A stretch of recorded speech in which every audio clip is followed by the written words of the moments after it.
اور نہ تو استغفار ہے نہ تو ذکر و اذکار ہے، کچھ بھی نہیں ہے۔ سال ہاں سال ہو جاتے ہیں، قرآن شریف کھولنے کی توفیق نہیں ہوتی ہے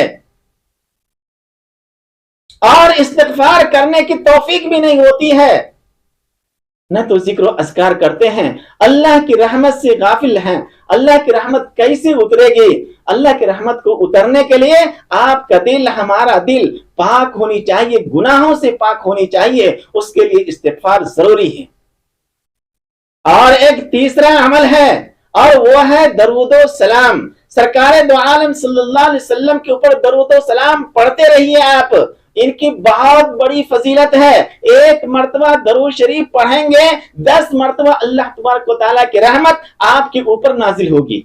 حدیث ہے، تو ہم کیوں نہیں معمول بنا لیں؟ صبح 100 مرتبہ پڑھیں گے، شام میں 100 مرتبہ پڑھیں گے، اس طرح 200 مرتبہ ہم پڑھ لیں گے، اور اگر پورے دن پڑھتے رہیں آپ تو نور علی نور۔ دیکھیے اللہ تبارک و تعالیٰ کی رحمت آپ کی جانب کیسے متوجہ ہوتی ہے۔ میرے دوستو، درود شریف بھی پڑھتے رہیں، ذکر و اذکار بھی کرتے رہیں، اور ایک چیز ہے وہ ہے اللہ کے نبی صلی اللہ علیہ وسلم کی سنت، تاکہ ہماری زندگی سرکار دو عالم صلی اللہ علیہ وسلم کی سنت کے مطابق ہو جائے۔ ہر موڑ کے اوپر دیکھنے کی کوشش کیجئے۔ اللہ نے فرمایا قرآن کے اندر، اطیعوا اللہ و اطیعوا الرسول لعلکم ترحمون۔ سرکار دو عالم صلی اللہ علیہ وسلم کی اطاعت کیجئے آپ ہر موڑ کے اوپر، تو دیکھیے اللہ کی رحمت کیسے آپ کے دلوں کے اوپر اترتی ہے اور آپ کی روح کو غذا ملتی ہے، اور کیسے آپ کی زندگی بہتر سے بہتر ہو جائے گی۔ کیا کریں گے؟ اللہ کا ذکر بھی کریں گے اور استغفار بھی کریں گے، درود شریف بھی پڑھیں گے، اور ایک تیسری اور ایک چیز ہے اور وہ ہے تقوی۔ تقوی اختیار کریں گے تاکہ ہم گناہوں سے بچ جائیں۔ میرے دوستو، میں اپنی بات ختم کر رہا ہوں۔ روح البیان تفسیر کی کتاب ہے، کبھی موقع ملے تو ضرور پڑھیے، اور اس کے اندر ہے کہ 10 جانور ایسے ہیں جو جنت میں جائیں گے، اور ان میں سے ایک جانور ہے، 10 میں سے، میں پورے کی گنتی ابھی گراؤں گا، بہت ٹائم ہو جائے گا۔ ایک ہے گدھا بھی دوزخ میں جائے گا، حضرت عزیر علیہ السلام کی گدھا، جس کو دنیا کے اندر ہم لوگ گالی سمجھتے ہیں۔ کسی کو بیوقوف بولنا ہو تو کیا بولتے ہیں؟ پکا گدھا ہے۔ اور وہ گدھا جا رہا ہوگا جنت میں، اور حضرت انسان غفلت کی زندگی گزار کر دوزخ کا مستحق ہو چکا ہوگا، اور وہ گدھا کہہ رہا ہوگا، اب تم بتاؤ بیوقوف ہم ہیں یا بیوقوف تم ہو؟ گدھا تانا دے گا وہاں پہ۔ اصحاب کہف کا کتا وہ بھی جنت میں جائے گا، اور وہ کہے گا کہ ایک روٹی تم کھلاتے تھے، پوری دن رات ہم تمہارے دروازے کے اوپر بیٹھے رہتے تھے اور تمہارے گھروں کے اوپر پہرا دیتے تھے، اور اللہ تبارک و تعالیٰ پوری زندگی ایک سے ایک نعمتیں تمہیں کھلائے، اور ایک سے ایک اللہ نے نعمت دی، اور تم مسجد تک نہیں جا سکے، تم 2 رکعت نفل نماز نہیں پڑھ سکے، اور یہ کہتے ہوئے اصحاب کہف کا کتا جنت کے اندر جائے گا، حضرت عزیر علیہ السلام کی گدھا بھی جنت میں پہنچ جائے گا، اور یہ حضرت انسان اپنی غفلت کی زندگی گزار کر جہنم کا مستحق ہو جائے گا۔ میرے دوستو، وہاں افسوس کرنے سے کچھ بھی نہیں ہوگا، ہم افسوس یہیں پہ کر لیں اور شرمندگی احساس کریں ہم، اور ندامت ہو دلوں کے اوپر۔ ندامت کے چراغوں سے بدل جاتی ہے تقدیریں، ندامت کے چراغوں سے بدل جاتی ہے تقدیریں، اندھیری رات کے آنسو خدا سے بات کرتے ہیں۔ کبھی اندھیری رات کے اندر اٹھ کر کے 2 رکعت نماز پڑھ کر کے آپ دیکھیے کس طرح اللہ تبارک و تعالیٰ کی رحمت آپ کی طرف متوجہ ہوتی ہے۔ تو میرے دوستو، یہ ہے سنہرے اعمال جس کے اوپر ہم عمل کر کے اللہ کی رحمت کی مستحق ہو سکتے ہیں، اور ہم اپنی زندگی کو بہتر سے بہتر بنا سکتے ہیں۔ جب اللہ کی رحمت کسی کی جانب متوجہ ہو یا اللہ کسی کا ہو جائے تو دنیا کے اندر اسے کوئی نقصان نہیں پہنچے گا،